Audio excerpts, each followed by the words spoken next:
नमस्कार, स्वागत है आपका न्यूज इंडिया N9 में और आप देख रहे हैं हमारा खास कार्यक्रम वेक अप इंडिया। आज हम ऐसे आंदोलन का जिक्र करेंगे जिसे भारत के प्रधानमंत्री बार बार आंदोलनजीवी कहकर पुकार रहे हैं। यह आंदोलनजीवी हमारे देश की गरिमा को गिराने से भी नहीं डरते हैं, क्योंकि इन आंदोलनजीवियों को लगता है कि देश में हिंसा और देश को बदनुमा दाग लगाकर हमारी मांगें पूरी की जा सकती है। इन आंदोलनजीवियों को लगता है कि हम भारत की शान कहे जाने वाले तिरंगे को रौंद कर हम अपनी मांगें मनवा सकते हैं। लेकिन आज न्यूज़ इंडिया N9 ऐसे आंदोलनजीवियों को एक्सपोज करेगा जिनका उद्देश्य सिर्फ और सिर्फ भारत को बदनाम करना है। आपने देखा होगा लाल किले पर किस तरह उपद्रवियों के द्वारा आतंक मचाया गया और किस तरह तिरंगे झंडे का अपमान किया गया। आपको ये तो पता ही होगा कि इससे पहले भी देश में कई बड़े बड़े आंदोलन हुए, लेकिन इस तरह देश को बदनाम करने वाले आंदोलन नहीं होते थे, बल्कि अपनी बात और समस्या सरकार के सामने रखते थे और किसी नतीजे पर पहुंचकर उसे हल किया जाता था। लेकिन 26 जनवरी को जो देश ने देखा, यह साबित हो गया कि इस तरह आंदोलन के नाम पर इस साजिश को अंजाम दिया जा रहा है और हमारे पड़ोसी मुल्क पाकिस्तान को कहीं न कहीं ये एजेंडा दिया जा रहा है जहां भारत को बेवजह बदनाम किया जा सके। कृषि कानूनों के विरोध में देश की राजधानी दिल्ली में करीब 2.5 माह से किसान आंदोलन जारी है। इस बीच किसान आंदोलन को समर्थन देने के नाम पर भारतीय लोकतंत्र को बदनाम करने की अंतर्राष्ट्रीय साजिश का भी खुलासा हुआ था। भारत के खिलाफ साजिश को सफल बनाने में स्वीडन की पर्यावरण कार्यकर्ता ग्रेटा थनबर्ग ने बेहद शातिर तरीके से योजना बनाई। लेकिन आज आपको यह जानकर भी खुशी होगी कि चौतरफा इन पर हमले किए जा रहे हैं और इन पर अब बंदिशें लगाने की कोशिश की जा रही है, ताकि इस तरह बेवजह किसी दूसरे मुल्क को बदनाम करने की कोशिश ना करे। सरकार इन्हें ठोस कार्रवाई देगी और इनके खिलाफ कड़ा एक्शन भी लेगी। केंद्र सरकार के 3 कृषि कानूनों के खिलाफ हो रहे किसान के आंदोलन में जिस बात की आशंका जताई जा रही थी, उस पर आखिरकार दिल्ली पुलिस ने अपनी मोहर लगा दी। दरअसल किसान आंदोलन को लेकर मोदी सरकार को घेरने और भारत बदनाम करने की जो साजिश, जो पाकिस्तान की नापाक साजिश का खुलासा हुआ, बीते दिनों पंजाब के CM कैप्टन अमरिंदर सिंह ने कहा था कि किसान आंदोलन की आड़ में पाकिस्तान साजिश रच सकता है। ऐसे में हालात बेकाबू होने से पहले केंद्र सरकार को यह मुद्दा समझ लेना होगा। लेकिन आज धीरे धीरे सारी बातें सामने आ रही है और देश के हर नागरिक को इस बात का एहसास हो रहा है कि किस तरह भारत को बदनाम करने की अंतर्राष्ट्रीय साजिशें रची जा रही है और किस तरह लोकतंत्र को धूमिल करने की भरपूर कोशिश की जा रही है। आपको बता दें कि climate change activist Greta Thunberg ने एक टूलकिट को ट्वीट किया था, जिसमें किसान आंदोलन को लेकर मोदी सरकार को घेरने और भारत को बदनाम करने की साजिश रची गई थी। ग्रेटा ने बवाल बढ़ता देख इस ट्वीट को तो तुरंत डिलीट भी कर दिया। हालांकि इसके बाद में उन्होंने दूसरा ट्वीट कर नए टूलकिट को शेयर किया। इसके बाद दिल्ली पुलिस ने इस टूलकिट को बनाने वाले के खिलाफ कई संगीन धाराओं में केस दर्ज किया है। पुलिस ने प्रेस कॉन्फ्रेंस कर भी बताया कि इसके जरिए भारत के खिलाफ साजिश रची जा रही थी। इसका मतलब साफ है कि यह पवित्र किसान आंदोलन पूरी तरह से अपवित्र आंदोलन में तब्दील हो गया, जिसका जिक्र भारत के प्रधानमंत्री ने भी किया था। भारत के प्रधानमंत्री ने कहा था कि किसान आंदोलन पूरी तरह पवित्र है और यह आंदोलन होना भी चाहिए। भारत के हर नागरिक को अपनी आवाज़ उठाने का अधिकार है। देश के हर संगठन को आंदोलन करने का अधिकार है, लेकिन वो आंदोलन पवित्र होना चाहिए। उस आंदोलन की नीयत साफ होनी चाहिए। वो आंदोलन किसी नतीजे पर पहुंचने के लिए तैयार होना चाहिए। लेकिन आज किसानों का जो पवित्र आंदोलन था, उसे अपवित्र करने की साजिशें रची गई। इसलिए शायद भारत के प्रधानमंत्री को यह कहना पड़ा कि किसान आंदोलन तो पवित्र था, लेकिन इसे अपवित्र बनाने की साजिश रची गई और जिस तरह षड्यंत्र किया गया, जिस तरह लाल किले पर देश का अपमान किया, तिरंगे का अपमान किया, इससे पूरी तरह यह आंदोलन अपवित्र हो चुका है। माननीय अध्यक्ष जी, किसान आंदोलन की पवित्रता, और मैं बहुत जिम्मेवारी के शब्द प्रयोग करता हूं, मैं किसान आंदोलन को पवित्र मानता हूं और भारत के लोकतंत्र में आंदोलन का महात्म्य है और रहने वाला है और जरूरी भी है। लेकिन जब आंदोलनजीवी पवित्र आंदोलन को अपने लाभ के लिए बर्बाद करने के लिए निकलते हैं, तब क्या होता है? कोई मुझे बताए।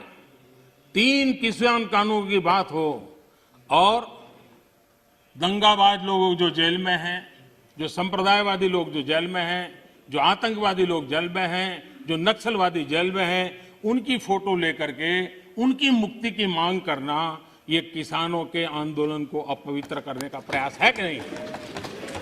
माननीय अध्यक्ष जी, इस देश में टोल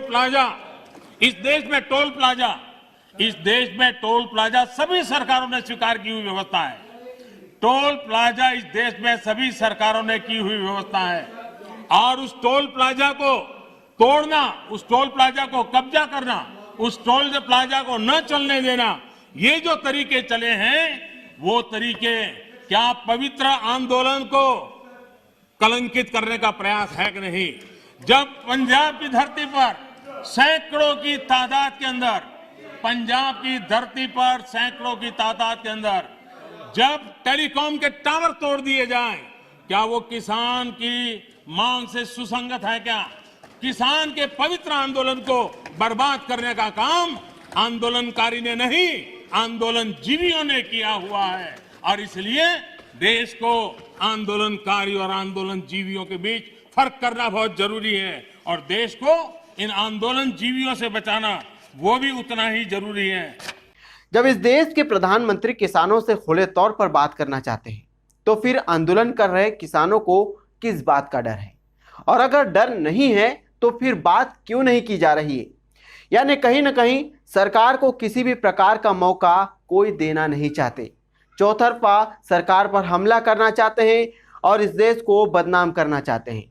वो ये साबित करना चाहते हैं कि हम किसी भी मसले का हल नहीं चाहते हैं, हम चाहते हैं तो सिर्फ हिंसा, उपद्रव और देश की बदनामी। आज किसान आंदोलन 2 भागों में बटा हुआ नजर आ रहा है। एक वो भाग जो सरकार के द्वारा लागू किए गए 3 कानूनों को पूरी तरह निरस्त करवाना चाहते हैं और दूसरा वो भाग जो सरकार के बनाए हुए कानून में संशोधन करवाने के लिए तैयार है। अब यहां गौर करने वाली बात यह भी है कि आखिरकार ऐसी कौन सी वजह है या फिर ऐसी कौन सी ताकत है जो सरकार को किसी भी तरह मौका देना नहीं चाहते हैं।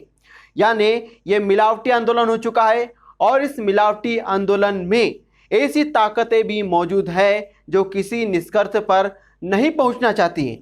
आज सरकार के द्वारा बार बार बातें करने के लिए किसानों को बुलाया जा रहा है, किसानों से कहा जा रहा है, देश के प्रधानमंत्री भी कहते हैं कि हम किसानों से बात करने के लिए पूरी तरह तैयार हैं और जो भी समस्या होगी या किसी भी तरह की कोई समस्या इस आंदोलन में होगी या इस जो बिल पारित किए गए उसमें होगी तो तुरंत सुधार किए जाएंगे, हम इसके लिए भी तैयार हैं। लेकिन उसके बावजूद भी कोई किसान नेता, प्रधानमंत्री सरकार की बातें सुनने को तैयार नहीं है।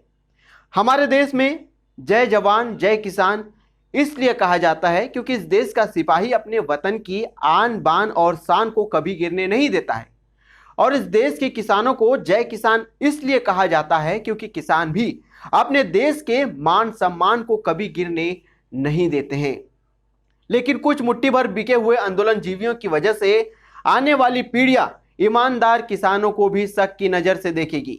जी हां, जिस तरह देश को बदनाम किया गया और जिस तरह उपद्रवियों ने आतंक मचाया उससे कहीं न कहीं देश का ईमानदार किसान भी बदनाम हो रहा है और इसका सीधा असर पूरे देश में देखने को मिल रहा है। एक कहावत है, a dirty fish dirty the whole pond, यानी एक गंदी मछली पूरे तालाब को गंदा कर देती है। ठीक उसी तरह किसानों के इस पवित्र आंदोलन को मुट्ठी भर उपद्रवियों ने इसे अपवित्र बना दिया, जिसकी वजह से अब ईमानदार किसान को जय किसान कहने में भी आने वाली पीढ़ियां संकोच करेगी। आप देखिए किस तरह यहां पर साजिशें रची गई। एक तरफ तो देश को बदनाम किया गया और दूसरी तरफ किसान भी बदनाम हुआ, यानी उपद्रवियों की वजह से इतना बड़ा नुकसान आज झेलने को मिल रहा है जिसकी कल्पना शायद किसी ईमानदार किसान ने नहीं की होगी।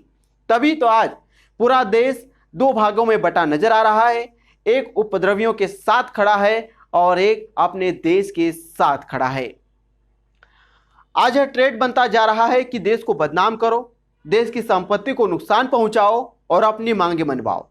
लेकिन इन आंदोलन जीवियों को पूरा देश पहचान चुका है कि आखिरकार इनका एजेंडा क्या है।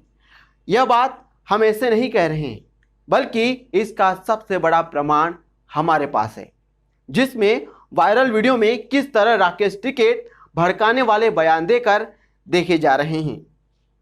आप जब बात अपनी कहेंगे तो कोई भरोसा नहीं करेगा, लेकिन जब बात वीडियो के अंदर कैप्चर हो जाए, वीडियो के अंदर रिकॉर्ड हो जाए तो उसे कोई नकार नहीं सकता है। यानी जो वीडियो आप देखने वाले हो उसमें साफ तौर पर किसानों को भड़काने की साजिश रची गई और फिर बाद में कहते हैं कि हमने किसी तरह के भड़काऊ भाषण नहीं दिए हैं। दिल्ली खबरदार, जो ट्रैक्टर को रोका उसका इलाज भर देगा, जो ट्रैक्टर को रोकेगा उसके बक्कल तार दिए जाएंगे। अगर ट्रैक्टर को रोका किसी ने, कौन रोकेगा ट्रैक्टर को? कोई रोका ट्रैक्टर? दिल्ली खबरदार, जो ट्रैक्टर को रोका उसका इलाज भर देगा, जो ट्रैक्टर को रोकेगा उसके बक्कल तार दिए जाएंगे। अगर ट्रैक्टर को रोका किसी ने, कौन रोकेगा ट्रैक्टर को? कोई रोका ट्रैक्टर? कि हम समस्या का हिस्सा बनना चाहते हैं कि हम समाधान का हिस्सा बनना चाहते हैं। बस ये पतली सी रेखा है। अगर हम समस्या का हिस्सा बने तो राजनीति तो चल जाएगी, लेकिन अगर हम समाधान का माध्यम बनते हैं तो राष्ट्रनीति को चार चांद लग जाते हैं। आदरणीय सभापति जी, सदन में किसान आंदोलन की भरपूर चर्चा हुई है। ज्यादा से ज्यादा समय जो बातें बताई गई वो आंदोलन के संबंध में बताई गई। किस बात को लेकर के आंदोलन है उस पर सब मौन रहे। आंदोलन कैसा है, आंदोलन के साथ क्या हो रहा है, ये सारी बातें बहुत बताई गई, उसका भी महत्व है। लेकिन जो मूलभूत बात है, अच्छा होता कि उसकी विस्तार से चर्चा होती। दोबारा बताओ भाई। सभी रास्ते बंद नहीं हुए, कृषि मंत्री बातचीत कर रहे हैं आपसे, पीएम ने ये कहा है, तो क्या आपकी प्रतिक्रिया पहले, सबसे पहले? और बातचीत कर रहे होंगे, हमने काम नहीं करा, बात कर लो। प्रधानमंत्री ने सर बोला कि एमएसपी था, एमएसपी है, एमएसपी रहेगा, इसको आप कैसे देखते हैं? अरे वे उलझा रहे। हमने ये कहा कि एमएसपी पे कानून बने, एमएसपी पे कानून बन जाएगा तो देश के किसानों को फायदा होगा। अब एमएसपी पे कानून नहीं है तो व्यापारी आधे में लूटता है उसको, ये काम। प्रधानमंत्री ने ये भी कहा कि ये कानून है वो छोटे किसानों के लिए है, सीमांत किसानों के लिए है और उनके प्रति सरकार की जिम्मेवारी है, सरकार उससे मुंह नहीं लगा। अब सारे मसले ये हो गए, पहले पंजाब का था, फिर उसका था, सिक्का बनाया, फिर अलग अलग बनाया, किसान में भी छोटा बड़ा किसान हो गया। अब इसका अगला एजेंडा क्या रहेगा उनका? ये किसान देश का एक है सर। प्रधानमंत्री ना छोटा बड़ा है ना वो है, ये छोटे का ही तो आंदोलन है, ये बड़ों का तो आंदोलन नहीं। ठीक है सर, प्रधानमंत्री जी का कहना ये है कि जो कृषि बिल है उसमें समस्या या समाधान दोनों में से एक रास्ता निकल सकता है। समस्या या समाधान? समस्या ही काट दो भाई, बिल्लू को वापसी दे दो, अपना निपट लेगा। मोदी जी एमएसपी पे कानून बनेगा। मोदी जी ने ये भी कहा कि जब ग्रीन रेवोल्यूशन आया था तभी भी लोग प्रोटेस्ट किए थे, लेकिन ये टाइम जो प्रोटेस्ट है ये है पॉलिटिकली मोटिवेटेड, पॉलिटिशियंस आपको मोटिवेट कर रहे हैं। पॉलिटिक्स वाले तो है ही नहीं, आज कहाँ है पॉलिटिक्स वाले? वो दिखाओ नहीं, वो आ रहे हैं, मिल रहे हैं आपसे, ऑपोजिशन वाले तो रहे ना, उनके टेंट लग रहे, अपना प्रदर्शन कर रहे कहीं बाहर, कहीं कुछ नहीं कर रहा। हाँ, प्रधानमंत्री ने कहा कि देश में एक नई बिरादरी आई है। ये सवाल बेसिकली जो हाँ, अब आगे समझ में, या किसान बिरादरी है, वो बिरादरी है आंदोलन करने वालों की, आंदोलन। हाँ तो ठीक ही तो आया, किसान बिरादरी आएगी और इस किसान बिरादरी के साथ में सब लोग आगे। देश में भूख पे व्यापार नहीं होगा। भूख कितनी लगेगी, अनाज की कीमत उतनी होगी। देश में भूख से व्यापार करने वालों को बाहर निकाला जाएगा। जिस तरह से फ्लाइट के टिकट एक ही दिन में 4 बार उनके टिकटों के रेट ऊपर नीचे होते हैं, इसी तरह से अनाज की कीमतें किस आदमी को किस टाइम पे कितनी भूख लगेगी, उसकी कीमत देश में अनाज की कीमत भूख पे तय नहीं होगी। उन्होंने बोला कि अभी रास्ते अभी भी खुले हैं, सदन के रास्ते के थ्रू भी हम न्योता इसे जमीन से जोड़कर कहा है जो कॉन्ट्रैक्ट फार्मिंग यार तुम्हें दिक्कत हो रही है। दूध की भी पॉलिसी लेकर आ रहे हैं। बाहर से दूध बहुत निर्यात हो रहा है। देश का किसान जो दूध का उत्पादन करने वाला है वो मर गया पूर्ण रूप से। लागत ज्यादा है और दूध में जो बिकता है वो कम रेट में बिकता है। पानी से सस्ता देश में दूध बिक रहा। आज भी ग्रामीण उसमें 22 से लगा के और 28 रुपए किलो तक का दूध बिकता है। इससे खर्चा नहीं चलता, उसका भी एक रेट फिक्स हो। लेकिन एक उदाहरण उन्होंने जमीन से जोड़ते हुए कहा है कि आप लोग कह रहे हैं जमीन चली जाएगी कॉन्ट्रैक्ट फार्मिंग में, जबकि पशु नहीं जाता है। उनका ये जोड़ते हुए कहना है इस चीज को। पशु की बहुत संख्या घट गई है देश में। जाएंगे, जमीनें बर्बाद होगी, पशु नहीं होगा तो जमीन नहीं रहेगी।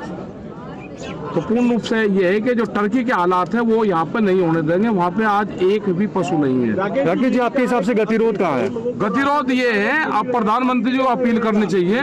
प्रधानमंत्री जी को अपील करनी चाहिए, जिस तरह से गैस के सिलेंडर पे जनता से अपील करी कि सब्सिडी छोड़ने की। अब प्रधानमंत्री को अपील करनी चाहिए कि जो सांसद है, जो विधायक है, जो MP है, जो वो पेंशन ले रहे हैं, वो कितने लोग पेंशन छोड़ देंगे। हमारे नौजवानों को पेंशन नहीं है और मेंबर पार्लियामेंट और इनको पेंशन है। तो एक अपील प्रधानमंत्री जी उनके लिए भी कर दें कि जो विधायक MP पेंशन छोड़ दे, उसका धन्यवाद करेगा ये मोर्चा। सदन से निमंत्रण दिया है कि एक बार फिर निमंत्रण। नहीं, अगर वे बातचीत करना चाहते हैं तो हमारा मोर्चा बात करेगा, हमारी कमेटी बात करेगी। हमारे पंच भी वही है और हमारा मंच भी वही है। दर्शन पाल ने ये कहा है कि हरियाणा गवर्नमेंट जो फार्मर्स की गवर्नमेंट है, अब उसका वक्त आ गया, वो गवर्नमेंट को NDA से निकालना चाहिए। तो ये एक पॉलिटिकल स्टेटमेंट है किसान नेताओं का, क्योंकि अब पॉलिटिकल होते जा रहा है, क्या जा रहा है? नहीं, कोई पॉलिटिकल नहीं है हो रहा। वहाँ की जनता की आवाज होगी तो कहा हो। ठीक है साहब, उत्तराखंड में जो हुआ है, क्या किसान वहाँ के लोगों की मदद करेंगे? मदद करेंगे और हमने पूरे उत्तर प्रदेश और उत्तराखंड में सब लोगों को जो जिले लगते हुए वहाँ पर जाएंगे, जो त्रासदी होगी उसके लिए संज्ञान में है। प्रशासन को जिस चीज़ की जरूरत होगी वो बताए। हर जिले के हमारे यूनिट उनकी मदद करेगी और उत्तराखंड में जिस चीज़ की भी जरूरत होगी हर मोर्चे से किसान वहाँ पे, पहले भी जब वहाँ पे गढ़वाल में उसमें त्रासदी हुई तो वहाँ पर लोग गए और हम पूर्ण रूप से उन लोगों की मदद करेंगे। एक सवाल और है कि जो सदन में चर्चा हुई उसको लेकर प्रधानमंत्री ने सवाल खड़ा किया कि बात केवल आंदोलन को लेकर है, मूल मुद्दे पर बात नहीं हो रही है, विपक्ष भी उस पर चर्चा नहीं कर रहा है। नहीं, हम चर्चा करना चाहते हैं। हमने तो कहा है ना कि बिलों को वापसी ले लो, MSP पे कानून बनाओ, ठोस नीति MSP पे बननी चाहिए, देश के किसानों को उसी से ही लाभ होगा। ये कहा है। कह रहे हैं कि कृषि मंत्री पूछ रहे हैं कि कानून में काला क्या है, इसका जवाब हमने ये कहा कि जब वो अमेंडमेंट करना चाहते हैं तो पहले वो सफेद वो काला निकाल दें, जो बचेगा फिर देखेंगे। पहले वे तो निकाल लें। वे 15 संशोधन करना चाहते हैं उसमें, वे पहले 15 करे और फिर बतावे तो इसका मतलब काला है, वे बतावे कौन कौन सा काला है वो। यहां हम एक बात स्पष्ट कर देना चाहते हैं कि जो आंदोलन किया जा रहा है वह किसानों का हक है और इसका विरोध नहीं किया जा रहा है, बल्कि विरोध उन विद्रोहियों का किया जा रहा है जो अपने ट्रैक्टर तले देश के सिपाहियों को रौंदने की कोशिश कर रहे हैं। यह उन विद्रोहियों का किया जा रहा है जिन्होंने देश की आन बान शान को क्षति पहुंचाने की कोशिश की। ये विरोध उन विद्रोहियों का किया जा रहा है जो पड़ोसी मुल्क पाकिस्तान को मौके दे रहा है भारत को बदनाम करने के लिए। अपना हक मांगना इस देश के प्रत्येक नागरिक का अधिकार है, लेकिन देश को बदनाम करने की साजिश रचना एक सबसे बड़ा अपराध है और ऐसे अपराधियों को देश कभी माफ नहीं करेगा। आज के शो में इतना ही। कल फिर नए विचारों के साथ और नए मुद्दे के साथ आएंगे। जब तक के लिए नमस्कार।